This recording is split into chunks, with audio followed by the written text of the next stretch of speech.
Tell me your name. Jan Olson. O-L-S-E-N. S-E-N. Okay, so I'm a Sorensen.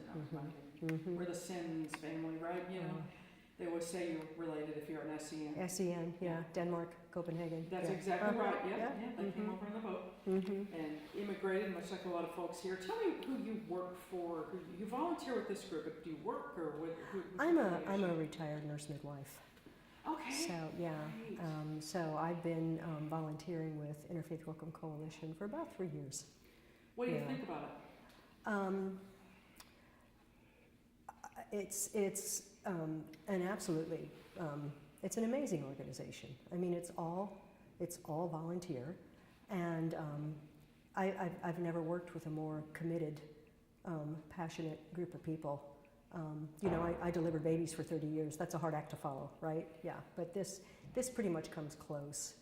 And, you know, the gifts that you keep receiving from this are, you know, the families, you know, the mothers and fathers and their children, but our colleagues, you know, the other volunteers that we work with. I mean, they're all truly amazing people. What about Sister Denise? She seems pretty incredible. Yeah.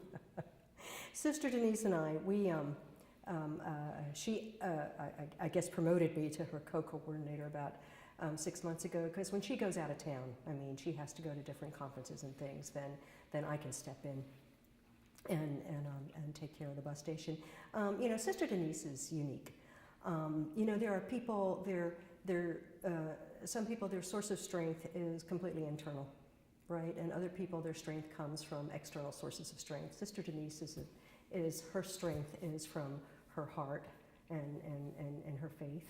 She's got that quiet strength that, you know, the best example I can give you is when IWC took over the bus station ministry, she has established relationships with ICE at both Dilley and Carnes, where they help us, they bend over backwards to help us. And she has done it with this quiet strength, this mutual respect.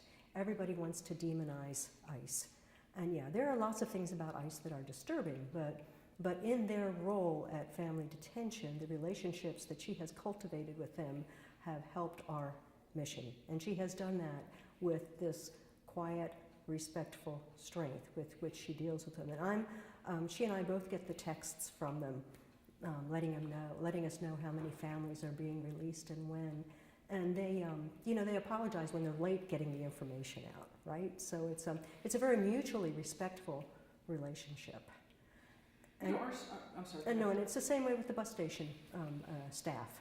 I mean, you can spend a couple of hours there and see the mutual respect with the general manager and the ticket sellers and the custodian and security. I mean, they really, they respect what we do because we show them respect all the time for what they do. And, you know, and that's Sister Denise's leadership and modeling. So. Our story is about women who are working for global peace, and I felt like when I called her to do the story, that's really what she's doing here. Mm-hmm. You think so? Yeah, and you know, there's smaller stages and there's larger stages, right, in which you work for global peace. But every act has ripples and repercussions, and you have no idea where they land, right? And certainly, you know, her reputation is starting to become, you know, beyond what's local. But what we do here with these families, showing the compassion and the kindness that we do and help them on their journey, I mean, that creates ripples around the world, actually. So, yeah, we're on this stage, Interfaith Welcome Coalition ministry, but I think it creates ripples of peace all over. Too, that's amazing.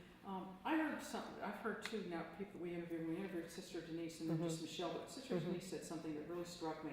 She said the women who come and journey here from Central America expect to be sexually assaulted, so they actually get birth control shots before they leave. God, what goes through your mind when you see these women? We don't live in that world.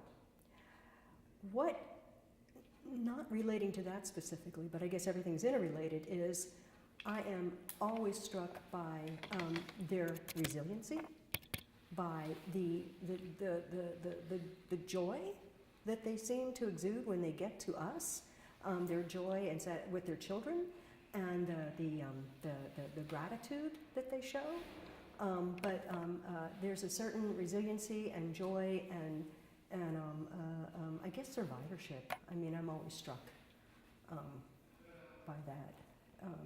So yeah, and part of what our coalition does is we make sure that we welcome them with open arms and smiles, and so that they know that they are welcome, they are safe, and that we're here to help them. And they just so respond to that. And when I think about what they have been through to get to where they are with us, I'm in awe of them, and I have so much respect for what they're doing and their love of their family. And so I think that what we want to communicate to them is not that, you know, we're the big helpers, you know, but that we really respect and appreciate who they are and what they're doing for themselves and for their families. That's huge. It's a different thing from just, I'm this great person helping you, to I really understand and respect what you've been through and how you get here. At the end of the day, when you go home, what do you take away? How do you feel at the end of the day after you've done this all afternoon and all morning? Well, I'll tell you, it's different. When I worked at the CASA for the first year, when we had the shelter, and you know, it was making beds and cleaning bathrooms, right? And then I transitioned because I don't speak Spanish fluently, right? And then we established roles for people who weren't fluent Spanish speakers at the bus station. And so I would say maybe the first couple of months, I would cry all the way home. I would be so overwhelmed with the women and the children, and knowing what they've been through, and you know, knowing that just a small percentage of them are actually going to be granted asylum.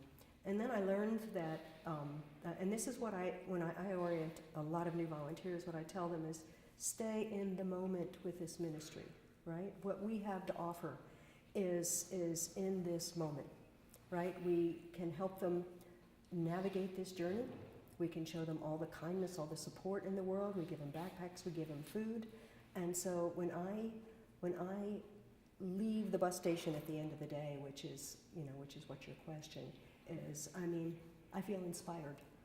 When I retired, and like I said, 30 years of delivering babies, I wanted to stay informed, involved, and inspired.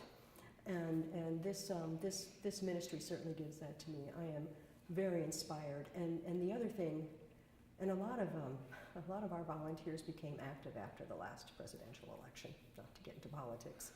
And I think that if I didn't have some hands-on, concrete way of feeling that I was making a difference every day, I don't know how I would deal with all the negative in the world right now. So the good that we do with this ministry is balancing that out. So that's amazing.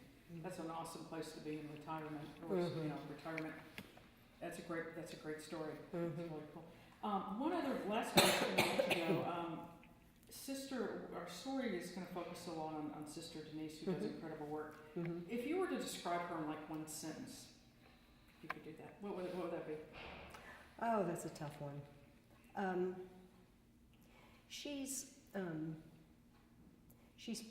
passionate, and she's unconditionally committed to the work, but she's also hilarious.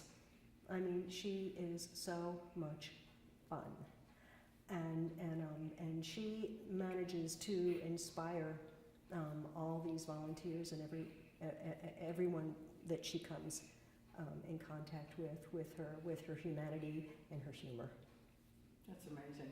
And I imagine it's cool to think too that some of these little kids that come through here will remember y'all as these nice people, kind of like angels, you know, nice people that helped us. I hope so, and I believe that. Yeah.